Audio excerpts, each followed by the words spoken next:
Bom, uma vez então que a gente tem essa propriedade type, a gente precisa começar a utilizá-la logo aqui, beleza? E a primeira coisa que a gente precisa é informar o TypeScript que dentro desse elemento, né, desse componente, nós iremos tipá-lo, no caso, tipar a div com skeleton props, beleza? O skeleton props, ele já está dentro desse arquivo aqui, definido, até por isso que a gente deu o export nele, beleza? E agora a gente começa a utilizá-lo. E a primeira coisa que a gente precisa fazer é definir a nossa cor de gradiente, né? A cor de gradiente, para quem não sabe, seria aquela cor em que ela inicia com uma cor e ela vai graduando até uma outra cor que você definir. E como que a gente define isso aqui? Primeira coisa, a gente precisa definir a propriedade background e a gente define aqui como linear gradiente, ok?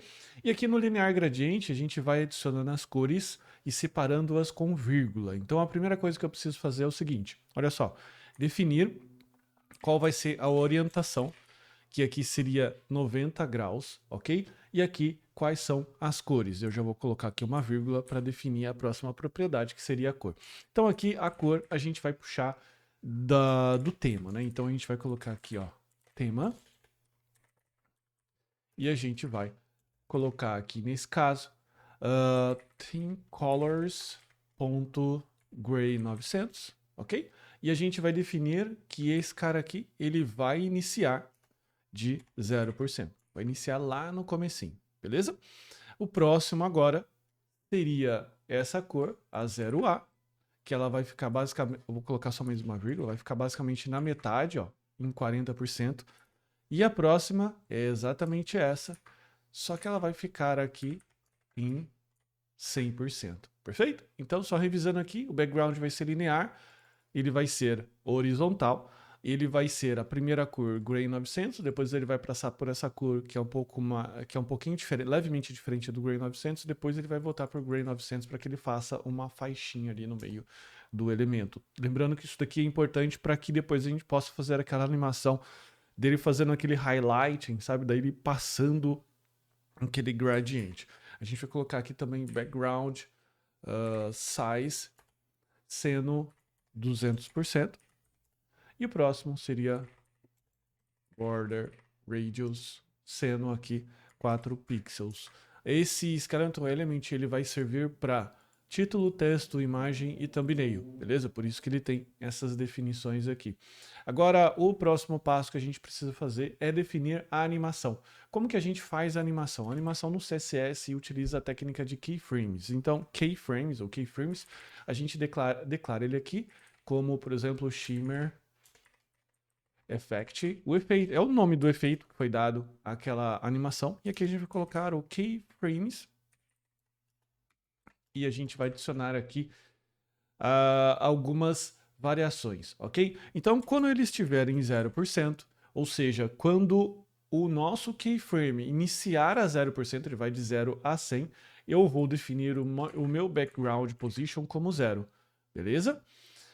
O próximo seria 50%. Então, quando for 50%, ok? A gente vai definir o background position para menos 50%.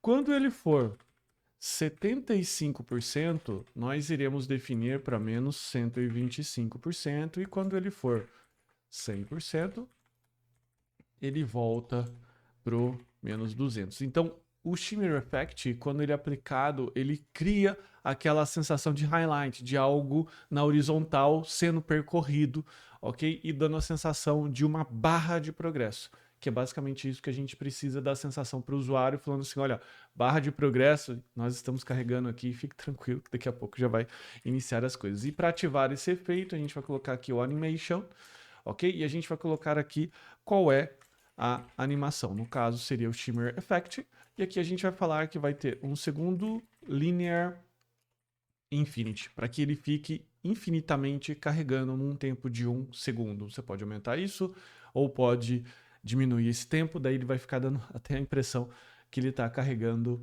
rapidinho. Agora, a gente precisa definir os próximos passos, que seria definir um estilo para cada propriedade dessa, porque eu não sei se você lembra, esse skeleton ele é utilizado para ele simular o elemento vazio, beleza? Mas até agora aqui a gente já construiu a parte padrão e nas próximas aulas você vai entender como construir cada elemento desse daqui nesse mesmo style e vai ser até interessante esse estudo de caso porque você vai aprender a utilizar aqui parâmetros que vêm diretamente de uma propriedade, fazendo com que você misture um pouco de TypeScript com CSS. É muito bom porque você consegue colocar ali um pouquinho de lógica no seu CSS, tornando ele um pouco mais inteligente, beleza?